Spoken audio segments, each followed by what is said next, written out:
Hello अस्सलाम वालेकुम viewers, मेरा नाम सलमान और आप मेरा यूट्यूब चैनल देखें। व्यूअर्स, आज की जो वीडियो है बहुत ही ज़बरदस्त वीडियो। इस वीडियो के अंदर मैं आप लोगों को बताऊंगा कि कनाडा का फ्री वीज़ा, सब लोग कह रहे हैं कि कनाडा का फ्री वीज़ा मिल रहा है। तो मैंने उसमें सारा कुछ अभी मैंने देखा और सर्च किया सारा कुछ। तो वाकई में कनाडा का फ्री वीज़ा मिल रहा है, मगर वो कैसे मिल रहा है तो आज का मैं आप लोगों को बताऊंगा कैसे मिलता है कनाडा का फ्री वीज़ा। फ्री वीज़ा ऐसे मिलता है कि अगर आप लोग अप्लाई करना चाहते हैं तो उसके लिए कुछ पॉइंट्स रखे गए हैं। इमिग्रेशन के लिए 67 पॉइंट रखे हैं आउट ऑफ 100 में से। अगर 67 पॉइंट आप गेन करते हैं तो आप एक्सप्रेस वीज़ा के थ्रू कनाडा जा सकते हैं फ्री में। आपको कोई रिक्वायरमेंट नहीं होगी, आप डायरेक्ट कनाडा जा सकते हैं। सिर्फ आपको ईमेल कंफर्मेशन ईमेल आ जाएगी, आप इस्लामाबाद जाते हैं, इंटरव्यू देते हैं और उसके बाद कनाडा चले जाते हैं। उसके बाद मैंने देखा एक और उनका दिया गया है कि परमानेंट रेजिडेंसी के लिए 1200 उनके पॉइंट्स है। आउट ऑफ 1200 में से आपको 600 पॉइंट्स लेने हैं। तो आपके जो है ना मैक्सिमम 600 पॉइंट्स लेने, उसके बाद आप एलिजिबल हो जाते हैं, आप परमानेंट रेजिडेंसी आपको मिल जाती है। तो उसमें मैंने सारी चीज़ें देखा, तो उसमें आपका एजुकेशन बैकग्राउंड, आपका सारा कुछ, अगर आपने पहले कभी जॉब की हुई है अपनी फील्ड में या कुछ भी है तो उसके सारे पॉइंट्स होंगे, आपको पॉइंट्स मिलेंगे। उस पॉइंट्स के थ्रू आप कनाडा जा सकते हैं एक्सप्रेस वीज़ा के थ्रू।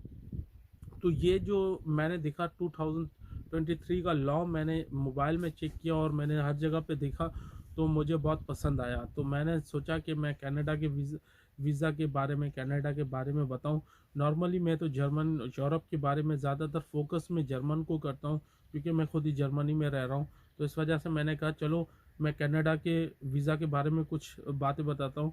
तो अभी मैंने एक और चीज़ देखी कि मेरी एक सब्सक्राइबर हैं, उनका ताल्लुक़ कराची से, तो उन्होंने मुझे बताया वो अप्लाई करना चाह रही कनाडा के बारे में, कनाडा के लिए। तो उन्होंने मुझे बताया कि आइल्स जो है वो टॉफिल या आइल्स वो किसी स्टेट में जो है वो रिक्वायर नहीं है। तो स्टेट टू स्टेट एक जो है उनका डिफरेंट लॉ है। तो वहाँ पर आप उसका सिटी का नेम मुझे नहीं पता, अगर मुझे जैसे पता चलेगा मैं डिस्क्रिप्शन में सिटी दे दूंगा कि कौन सा सिटी है जहाँ पे विदाउट आप लैंग्वेज कोर्स अप्लाई कर सकते हैं, विदाउट एनी आइल्स की। तो मगर एक और चीज़ में ज़बरदस्त ये चीज़ आपको मेंशन कर दूं कि देखें, जर्मनी में ऐसा सिस्टम अभी तक नहीं आया एज़ कंपेयर जर्मनी। तो मैं कहता हूँ कनाडा बेस्ट है। बेस्ट इस चीज़ सिर्फ इस लिहाज से कहूँगा कनाडा बेस्ट है क्योंकि कनाडा के अंदर जो है वीज़ा प्रोसेस है, जो जो ये जो पॉइंट्स का सिस्टम है बहुत ज़बरदस्त है। अगर आप पॉइंट्स गेन करते हैं तो आपको वीज़ा इजी मिल जाता है। जर्मन की तरह नहीं है आपको ये डॉक्यूमेंट्स वो डॉक्यूमेंट्स सारा कुछ, फिर उसमें सब डॉक्यूमेंट्स आ जाते हैं तो उसमें एक बैरियर के आ जाता है, वो बैरियर आ जाता है लैंग्वेज का बैरियर। उसमें जो भी आता है तो वो बैकअप कर देता है, वो बोलता है यार नहीं, लैंग्वेज का बहुत प्रॉब्लम होता है। तो इस वजह से मैं कहूँगा कनाडा बेस्ट है।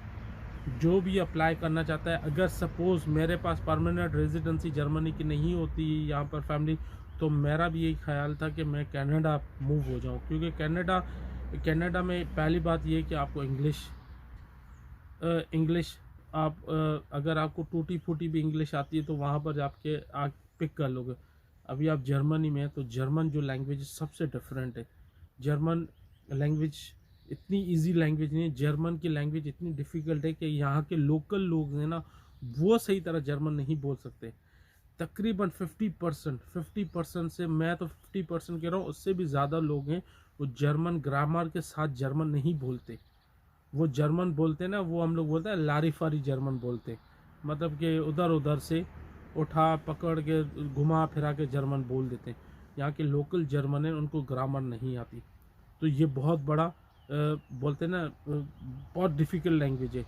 तो अगर एज़ कंपेयर इंग्लिश, इंग्लिश तो हर कोई, आप पाकिस्तान में देखें, इंडिया बांग्लादेश में देखें, जो जिसने कभी ज़िंदगी में स्कूल नहीं देखा उसको भी इंग्लिश आती है। तो इंग्लिश का कोई प्रॉब्लम नहीं है। तो मैं कहता हूँ कनाडा बेस्ट है, कनाडा के लिए अप्लाई करें। जो भी अप्लाई करना चाहता है स्टूडेंट वीज़ा के लिए, इमिग्रेशन के लिए, परमानेंट रेजिडेंसी के लिए, तो कनाडा ट्राई करें।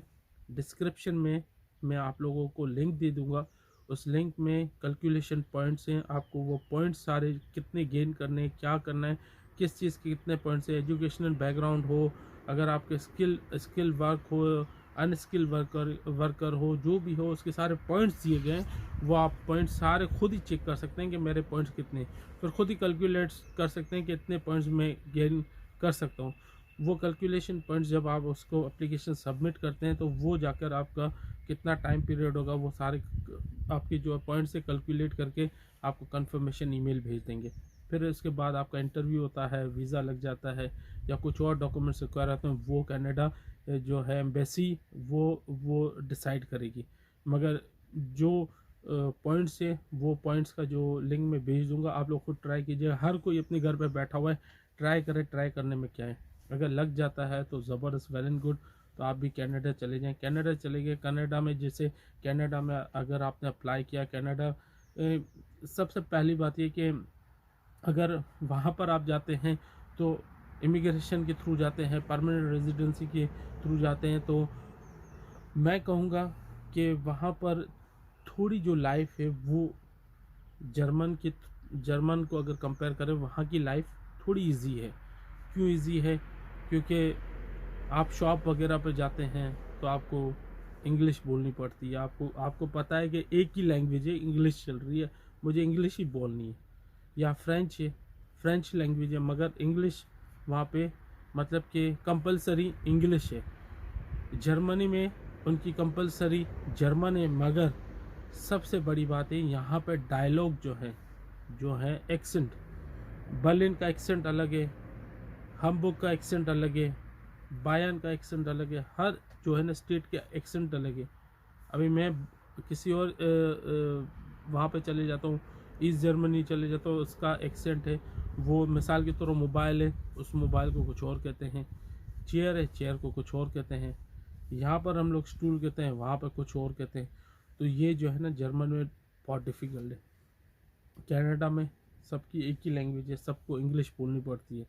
सिर्फ ये होगा थोड़ा उनका जो है जो प्रोनाउंसिएशन है, जैसे वर्डिंग हो गई वो थोड़ी चेंज हो गई, मगर है तो इंग्लिश। तो इस वजह से मैं कहूँगा आप लोग सब अप्लाई करें, ट्राई करें। जो भी हैं मेरे सब्सक्राइबर हैं जो यूरोप आना चाहते हैं, वो थोड़ा ट्राई करें यहाँ पर।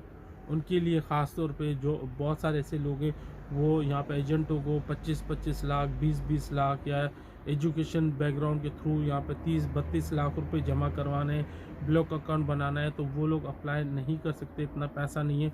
तो उनको मैं ये एडवाइस दूंगा कि आप लोग कनाडा के लिए अप्लाई करें। मैं आप लोगों को लिंक शेयर करूंगा, सब जो है मेरे सब्सक्राइबर है, ट्राई करें। अगर कनाडा का आपको इंशाल्लाह ताला वीज़ा लग जाता है, फिर उसके बाद आप यूरोप आओ, जैसे आपकी मर्ज़ी आप यूरोप आओ और यहाँ पर अपनी जो लाइफ है सेट करें। तो ये थी मेरी आज की वीडियो। अगर आप लोगों को अच्छी लगे, लाइक शेयर ज़रूर कीजिएगा। नेक्स्ट वीडियो तक अल्लाह हाफ़िज़।